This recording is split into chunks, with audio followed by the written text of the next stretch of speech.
Hey guys, so in this video I'm going to be showing you how to get a specific villager with a specific personality in your non-hacked town. Well, it can be a hacked town, but it can be any town really. So this will require 2 memory cards and an action replay. Obviously this is an action replay tutorial. The first memory card will simply be the hacked town, where you will get the desired villagers with personalities. And the second town, the town you want the villager to appear in, will be your safe town. So this method is completely safe. It will not result in any weird mix-ups between villagers. It will be the villager you want with the personality you want. The villager have their proper house. The only thing is the villager will have its original villager's shirt and original villager's catchphrase, both of which are changeable normally. So anyways, here's what we're going to do. I will be getting Octavian, and I named this one Grumpy Personalities, but I accidentally used the Snob Villager code, so we're actually going to get female Octavians with snobby personalities, which is absolutely hilarious. So I will now show you the code.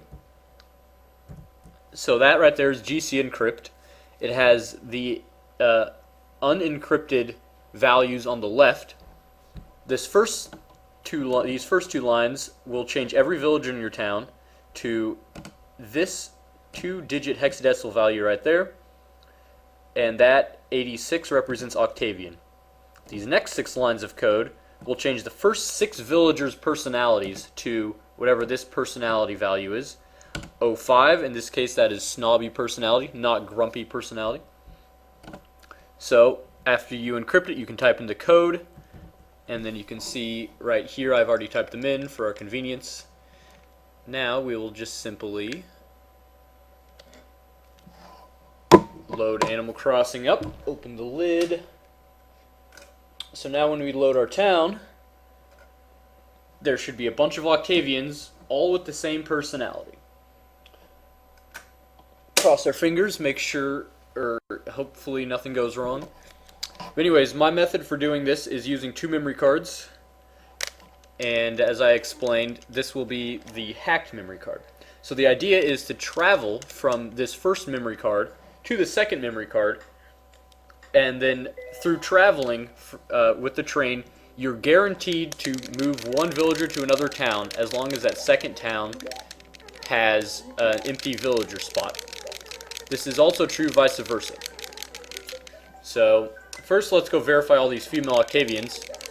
That Octavian was in fact female, and it was wearing the Daisy shirt, which, who wears that? I think it's one of the kangaroos? No, well anyways. This villager was Kiki. Now it's Octavian, and we'll even go inside. Oh, well, apparently that's a glitch. They're not in right now. Hopefully that's not a problem when we move the Octavian to the other town. I don't believe it is. But Kitty Cat is Kiki's catchphrase, and that's Kiki's shirt. Kiki is a kind personality, and that is all snobby personality dialogue. So let's request a chore. And yes, that is a snobby dialogue chore text. So that has been verified. Now let's look at the map. Octavian, Octavian, Octavian, Octavian, Octavian.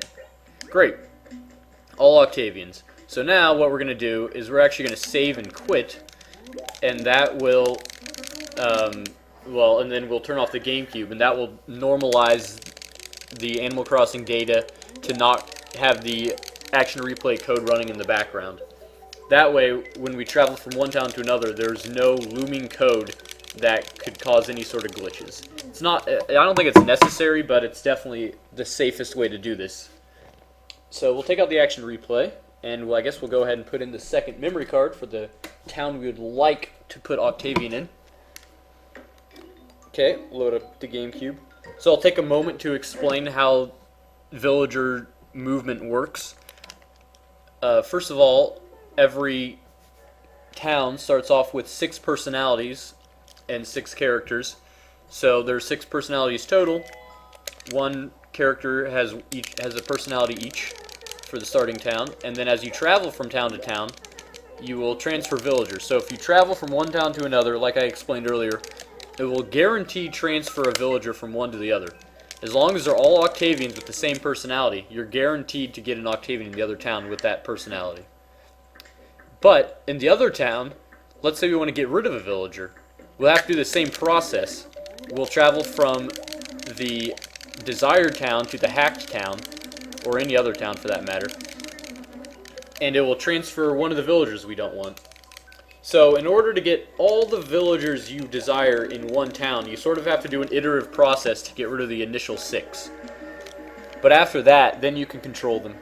However, those villagers still act as normal villagers, so they can move whenever they want, according to the game's code.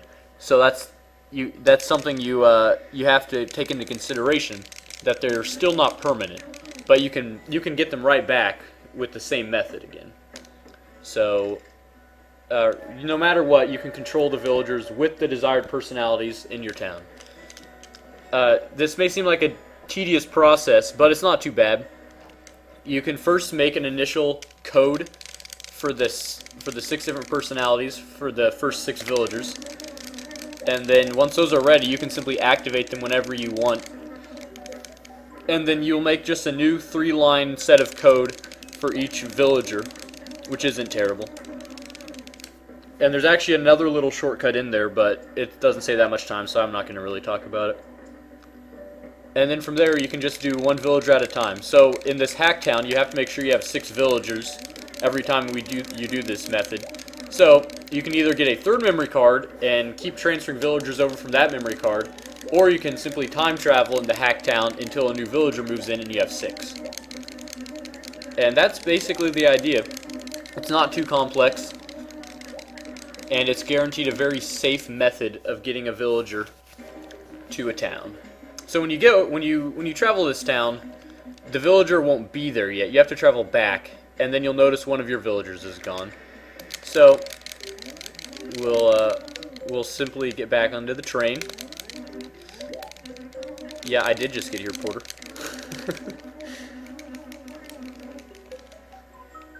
So I will skip ahead on this part so we don't have to watch another train ride. Alright, we're back to our town. If only the train rides were that quickly, normally. We'll verify that one of the Octavians did in fact leave. Yep, we have 5 now. 1, 2, 3, 4, 5.